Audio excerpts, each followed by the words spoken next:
చేసింది మహా పాపమని, క్షమించరాని తప్పని అర్థమైనట్లుంది. తాను చేసిన నీచమైన పనులు ప్రపంచానికి తెలిసిపోయేసరికి పరువు పోయిందని తనకు తానే శిక్ష విధించుకున్నాడు. తన మనవరాలు వయసున్న బాలికతో తప్పుగా ప్రవర్తించానని పశ్చాత్తాపం మొదలైందో లేక శిక్షకు భయపడ్డాడో కానీ తునిలో మైనర్ బాలికపై అత్యాచార యత్నం ఘటన నిందితుడు టీడీపీ నేత తాటిక నారాయణరావు సూసైడ్ చేసుకున్నాడు. నారాయణరావును ఘటన జరిగిన సాయంత్రమే పోలీసులు అరెస్ట్ చేశారు. మైనర్ బాలికపై అత్యాచార యత్నం తీవ్ర చర్చనీయాంశమైన తరుణంలో అర్ధరాత్రి పూట రహస్యంగా నిందితుడిని మెజిస్ట్రేట్ ఎదుట హాజరుపరిచేందుకు తీసుకెళ్లబోయారు.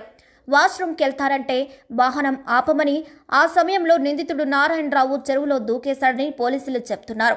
నారాయణరావు పారిపోవాలని చూశాడా, ఆత్మహత్యాయత్నం చేశాడా అనేది స్పష్టత లేకుండా పోయింది.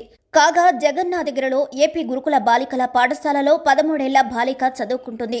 తండ్రి లేకపోవడంతో తల్లే సెలవులప్పుడు వచ్చి చూసిపోతుంటుంది. అయితే ఆమె తన మనవరాలని ఇంజెక్షన్ వేయిస్తానంటూ సిబ్బందిని నమ్మబలికిన తుని హంసవరం శివారున నిర్మానుష్యంగా ఉన్న తోటలోకి బాలికను నారాయణరావు తీసుకెళ్లాడు. అత్యాచార యత్నం చేయబోతున్న సమయంలో తోట కాపలాదారుడు గమనించి నిలదీశాడు. దీంతో నేను ఎవరినో తెలుసా, కౌన్సిలర్నే, ఎస్సీల మాది వీర్రావుపేట అంటూ దబాయించాడు. ఈలోపు కాపలాదారుడు వీడియో తీస్తుండడం గమనించి బాలికను గురుకుల పాఠశాలలో దించేసి నారాయణరావు కొండవారపేట పారిపోయాడు. అప్పటికే విషయం సోషల్ మీడియా ద్వారా వైరల్ కావడంతో స్థానికులు నారాయణరావును మంగళవారం రాత్రి పట్టుకుని దేహశుద్ధి చేసి పోలీసులకు అప్పచెప్పారు. ఇక ఈ విషయం తెలుసుకున్న వెంటనే ప్రభుత్వం చాలా సీరియస్గా రియాక్ట్ అయింది. నిందితుడిపై పోక్సో చట్టం కింద కేసులు నమోదు చేసింది. ముఖ్యమంత్రి చంద్రబాబు, మంత్రులు అనిత, లోకేష్ అంతా స్పందించారు. ఇలాంటి ఘటనల్లో నిందితులను ఉపేక్షించేదే లేదని పేర్కొన్నారు. పోలీసులు వచ్చేలోపే నిందితుడిని పట్టుకుని స్థానికులు దేహశుద్ధి చేశారు. మరోవైపు మహిళా హక్కుల కమిషన్ కూడా పోలీసుల నుంచి వివరణ కోరింది. ఇక తుని పోలీసులు నారాయణరావుపై పోక్సో యాక్ట్ సెక్షన్ 6 ప్రకారం కేసుగా నమోదు చేశారు.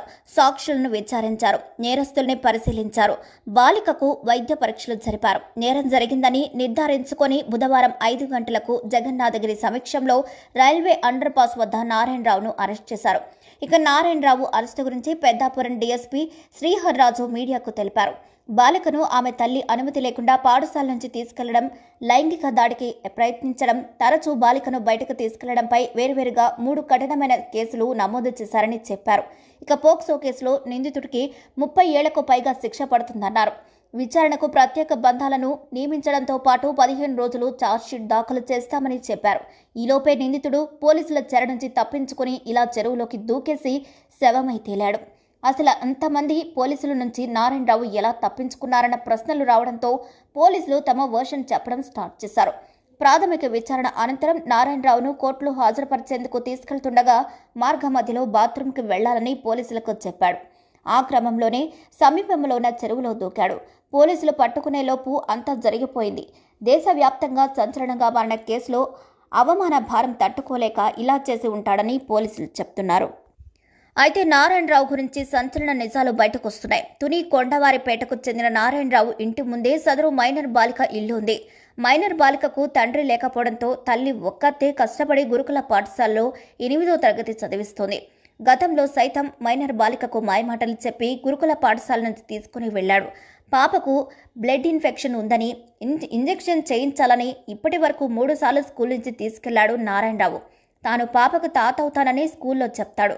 అలాగే అక్టోబర్ 22న కూడా పాపను తీసుకెళ్లాడు. కానీ ఈసారి దొరికిపోవడంతో అసలు విషయం బయటపడింది. ఇంకా ఆ అవమాన భారం భరించలేక చెరువులోకి దూకి ఆత్మహత్య చేసుకున్నాడు. ఇక ఈ వీడియోపై మీరేమనుకుంటున్నారో కూడా కామెంట్ ద్వారా తెలియచేయండి. మరిన్ని అప్డేట్స్ కోసం మా ఛానల్ని లైక్ చేయండి, షేర్ చేయండి, సబ్స్క్రైబ్ చేయండి. ఎవరన్నా ఏమైనా చేశారా అనేది మాకు తెలియాలి సార్. పోలీస్ కస్టడీలో ఉండగా ఎవరైనా ఎలా ఎందుకు చేస్తారు? మీకు ఎవరి మీద అనుమానం? అదే నేను ఎవరి మీద అంటే పోలీసుల మీద అనుమానం చెప్పగలనా? నేను ఇప్పుడు పోలీసులు చేశారని నేనేం చెప్పగలనా? అదే సార్, ఆయన చనిపోయాడు. మాకు 10:30 కల్లా వచ్చి నా దగ్గర సంతకాలు తీసుకున్నారు. 6 గంటలకు ముందు ఫోన్ చేశారు. నేను ఉదయం పెడతాను సార్ ఎందుకని నేను అన్నాను. అయినా సార్ వాళ్ళు వినకుండా నైట్ 10:30 ఆ టైంకి ఫోన్ చేసి ఇంటికి వచ్చేసేసి నేను పెడితే కానీ వెళ్ళమని చెప్పి కూర్చున్నారు. 4 వచ్చారు. ఇంకేం చేస్తామండి, ఏమైనా పెట్టాం, సంతకం పెట్టాం. పెట్టిన తర్వాత కొన్ని మార్నింగ్ సీఏ గారు ఫోన్ చేశారు. 6-7 ఆ టైం కల్లా ఫోన్ చేసి ఇలాగా మీ నాన్నగారు ఇలాగా సూసైడ్ చేసుకున్నారంటగా అన్నారు. కానీ ఆ సూసైడ్ కాదు కదా, అది నైట్ 10:30కి అదే అప్పుడు బాత్రూమ్ తీసుకొచ్చిన అతను బాత్రూమ్కి వెళ్ళి దూకేశారు అన్నప్పుడు మరి అప్పుడే మాకు ఇంటిమేట్ చేయాలి కదా మేము అనేది అదే. మరి అక్కడ నుంచి తీసుకెళ్ళింది రూరల్ స్టేషన్ లో ఉన్నారు ఆయన. రూరల్ స్టేషన్ నుంచి ఇక్కడ టౌన్ స్టేషన్ తీసుకొచ్చారు. అక్కడ హైవే మీద విజువల్స్ ఉంటాయి, సీసీ కెమెరా విజువల్స్ ఉంటాయి. ఇక్కడ టౌన్ లోకి వెళ్ళేటప్పుడు ప్రతిదీ టౌన్ లోకి వెళ్ళినప్పుడు సూసైడ్ కాదు సార్, ఇది సూసైడ్ కాదు. టౌన్ లోకి తీసుకెళ్లారు. టౌన్ లో తీసుకెళ్ళినప్పుడు అక్కడ కూడా కెమెరాస్ ఉంటాయి. ప్రతి దగ్గర ఆయన స్టేషన్ వరకు కూడా కెమెరాస్ ఉంటాయి. స్టేషన్ దగ్గర కూడా కెమెరా ఉంటది. అవన్నీ విజువల్స్ బయట తిరిగిన మనిషి స్టేషన్ లో కూడా బయట రోడ్డు మీద తిరిగాడంట. అదే సార్, అదే తెలియాలి కదా మాకు ఏం జరిగిందని. అదే దర్యాప్తు ఆల్ చేయాలి సార్. దర్యాప్తు ఆల్ చేయాలి సార్. జరిగింది తెలియాలి ఇప్పుడు పోలీసులు ప్రమేయంతో చేశారా లేదంటే ఎవరైనా వాళ్ళకైనా కష్టం చేశారా, ఎవరన్నా ఉంటేనే కదా ఏం చేస్తారు. అది ఏం చేశారని మాకు తెలియాలి సార్. ఇప్పుడు ఆయన చనిపోయిన విధానం చూస్తే మాకు బాగాలేదండి. అది అనుమానాస్పదంగా ఉంది. అనుమానాస్పదంగా ఉంది సార్ చనిపోయిన విధానం.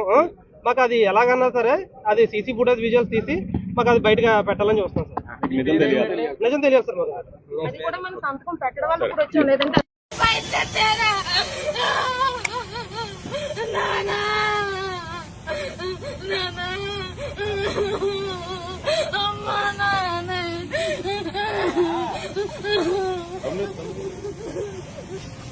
ఇంకా ఎవరైనా రావాలా? ప్రతినిధులు రండి, రండి తీసుకోండి.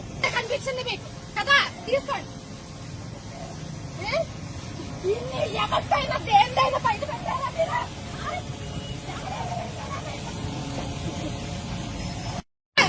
అందరినీ చేయాలి అంకెల్ అంతే కదా. ఇది ప్రూఫ్ కూడా ఇంకా లేదు. ప్రూఫ్ లేకుండా ఎలా చేస్తారు మీరు?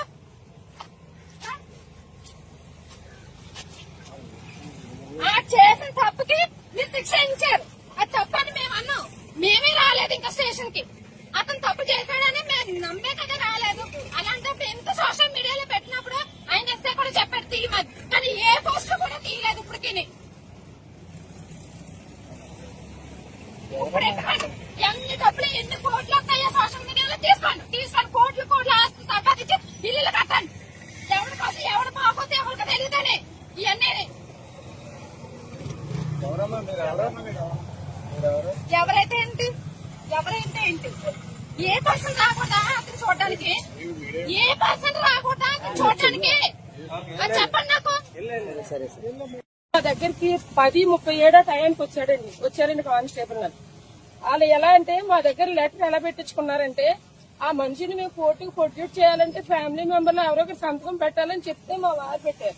నేనేం చెప్పానంటే వాళ్ళ మిస్సెస్ తో పెట్టించండి, మేము వేరేగా కాపురం చేసుకున్నాం, మాట ఎందుకు పెట్టేస్తారని చెప్పాం. 10:37కి మేము సంతకం 10:30కు సంతకం పెట్టాము. సిఎస్ఆర్ మార్నింగ్ ఫోన్ చేసి 10 గంటల నుంచి 10:30 లోపు మనిషి చచ్చిపోయాడని చెప్పారు. బాడీ ఇంకా దొరకలేదు, చనిపోయాడు. మరి చచ్చిపోయాడని చెప్పి సంతకం పెట్టించుకోవాలి, కానీ కోర్టులో పెడతామని ఎందుకు పెట్టించుకోవాలి సార్ సంతకం? మాకు ఆయనతో సంబంధం లేదండి. మేము అతను వదిలేసాం. మేము కొట్టేటప్పుడు కూడా మేము పట్టించుకోలేదు. ఎవరి ఆడపిల్లైనా నా ఆడపిల్లైనా ఎవరైనా ఒకటే. మాతో సంతకం కోర్టులో ప్రొడ్యూస్ చేయడానికైనా ఎందుకు పెట్టించుకున్నారు? చచ్చిపోయాడు కదా, చచ్చిపోయాడని ఎందుకు చెప్పలేదు సార్? మాకు అది కావాలి. మాతోనే సార్ 10:30, 10:37 టైంలో సార్, నైట్ సార్. మేము మార్నింగ్ కూడా పెడతామని చెప్పాం. మాకు ఆ మనిషితో అయితే సంబంధం లేదు.